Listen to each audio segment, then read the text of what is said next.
program has brought us together. Yeah, get to know each other quite well.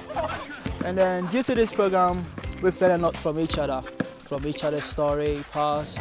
For over 5 years, Centrecare's focus on delivering humanitarian services has provided much-needed support to the community.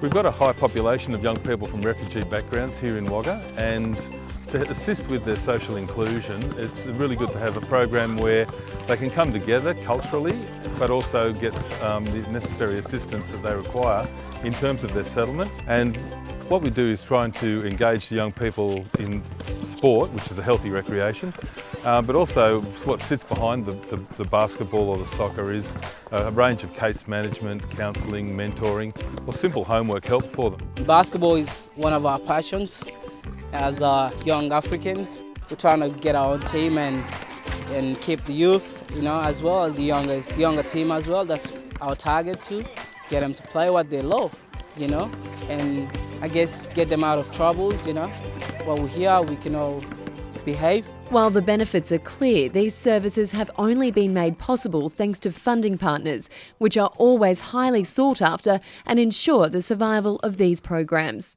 And the idea would be to have an ongoing contribution, say a 3 to 5 year sponsorship package, and in return for that package, what we could offer the organisation is social status. We see that a lot of organisations today, it's not just their staff that like to be connected to organisations that demonstrate good values and involvement in the community, but certainly clients look to organisations that are socially conscious, environmentally conscious. So we see it's a way that organisations can boost their social status within the community. So what we've found with local businesses is having their name as part of the team name and having their logos on the shirts.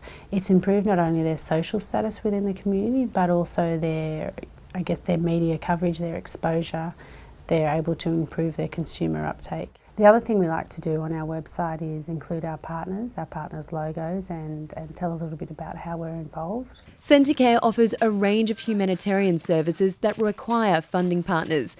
These include the Basketball Initiative, training camps and educational programs like REVD and Fire and Flood, which focus on personal safety. We thought that, it would be a good opportunity to provide them with information around how to keep themselves safe. Things like having a safety pack and where to keep your important documents in case you need to leave the house. That was important to give them.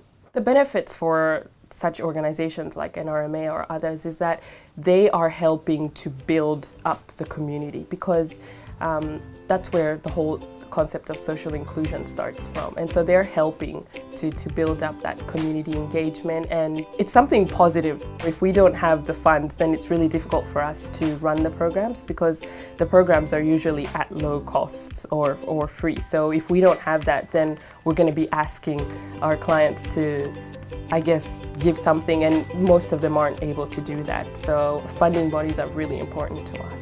For businesses, the potential return on investment for supporting these programs is clear. To find out how your organisation can become community leaders, please call or email the Centrecare team and discover how we can work together to build a better future.